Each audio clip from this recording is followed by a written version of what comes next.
What's up mga katap-tap? So for today's video, tara't samahan nyo naman ako at tayo ay gagawa ng suman na saging saba.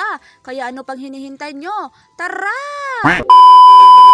Pero bago nga natin lahat gawin ng mga iyon mga katap-tap, tara't samahan nyo muna ako at tayo ay maglakad-lakad dito patungo sa may mga saging. Hindi naman masyadong malayo ang pagkukunan natin ng mga saging mga katap-tap, kaya't samahan nyo muna ako. Mga milyong hakbang lang muna ito mga katap-tap at makakarating na tayo doon. Kasama ko nga pala ang kapatid ko dito mga katap-tap, ayan siya sa likuran ko. Hindi nga yan siya nagpapakita masyado sa video mga katap-tap kasi nga nahihiya siya. At habang kami nga ay naglalakad patungo doon sa aming pupuntahan mga katap-tap ay may nakita kami mga patong lumalangoy. Pagkalipas nga ng milyong hakbang mga katap-tap ay nandito na nga kami sa may puno ng saging. Pagdating nga namin dito mga katap-tap ay tumingin-tingin agad ako sa paligid kung saan merong saging. Buti na lang at maraming bunga ang mga saging dito mga katap-tap at agad-agad kaming nakakuha. Hindi na nga ako nagpaligoy-ligoy pa at agad-agad ko na itong pinutol. Mabilis ko nga lang pala itong naputol mga katap-tap kasi nga hindi naman masyadong matigas ang puno ng saging. Pagkatapos nga nitong matumba mga katap-tap ay pinaghiwa-hiwa ko na yung puno niya. Pati na rin ang kanyang mga dahon. Isinali ko na din pati ang kanyang bunga. Pagkatapos ko nga makuha ang kanyang mga bunga ay agad-agad ko na itong binitbit. Doon kasi sa may bahan namin gagawin namin itong suman. Inilagay ko na nga muna ito sa tabi mga katap-tap kasi nga mabigat itong saging. At may pa-smile-smile pang nalalaman. Pinutulan ko na nga lang ng konti itong saging para hindi naman masyadong mabigat. Pwedeng-pwede mo rin naman itong sipi-sipiin ng paisa-isa mga katap-tap.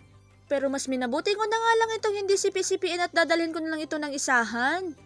Pagkatapos ko nga mailagay ang bunga ng saging doon mga katap-tap ay binalikan ko na itong puno ng saging.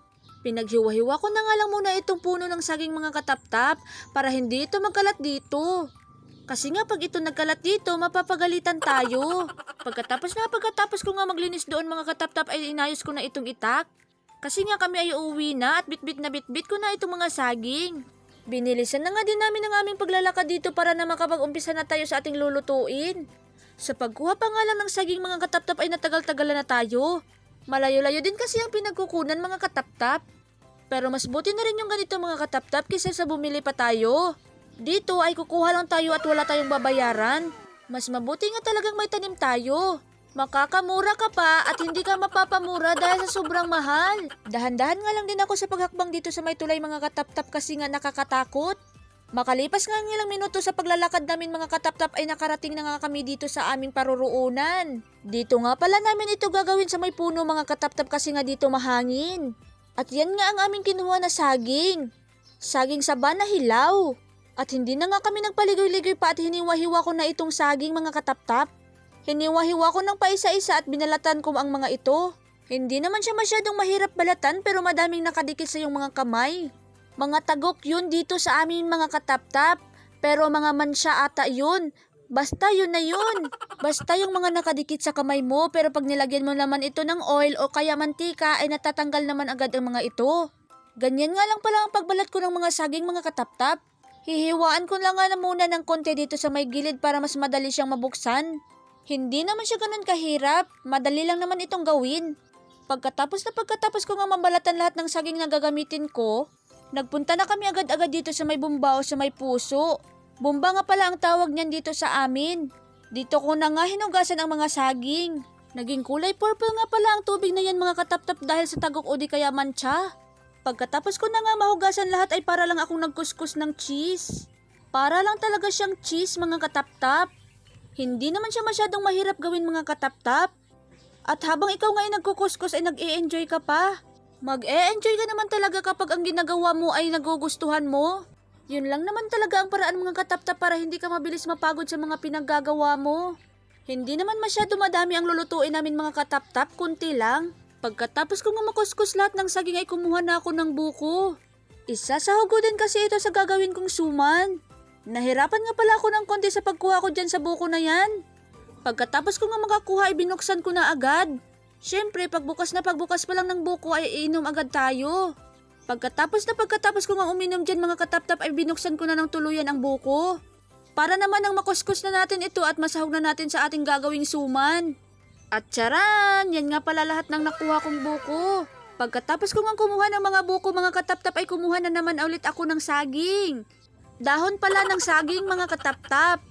Gagamitin ko nga pala ang mga ito para pangputos ng suman. Pagkatapos ko nga kumuha ng dahon ng saging ay kumuha na rin ako ng kahoy.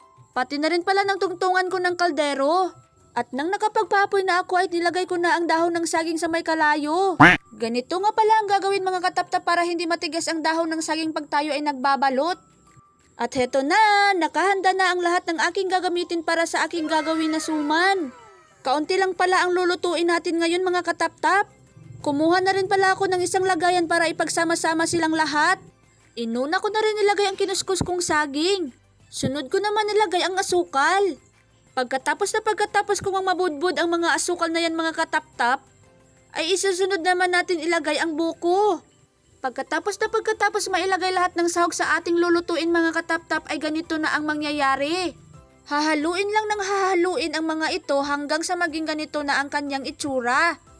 Kung sa tingin nyo ay okay na at nahalo na ang lahat, ay okay na yun. Tingnan nyo nga lang pala mga kataptap ang ginawa ko sa pagbabalot dyan. Hindi naman siya gaanong kahirap. At kayang-kaya nyo ding gawin yan. Makalipas nga ng ilang minuto ay naging ganito na lahat ang aking ginawa mga kataptap. Kaunti lang naman ang aking ginawa kaya mabilis lang natapos. Pagkatapos ko nga silang mabalot ay pinagpartner-partner ko na. At syempre nakahanda na pala ang aking lutuan. Mabilis lang yan kasi may napaapoy na tayo kanina. Nilagyan ko nga lang pala ito ng konting tubig. Pagkatapos ko nga mailagay ito lahat ay tinakpan ko na muna at mag-aantay na lang tayo ng mga ilang minuto.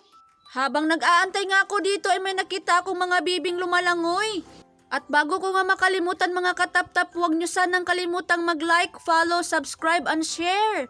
At syempre, shout out kay Gistony De Villena, Mike De Los Reyes. Kung gusto nyo ding ma-shout out, mag-comment lang kayo sa baba. A few moments later. At hayan na nga mga kataptap ay naluto na ang ating niluluto.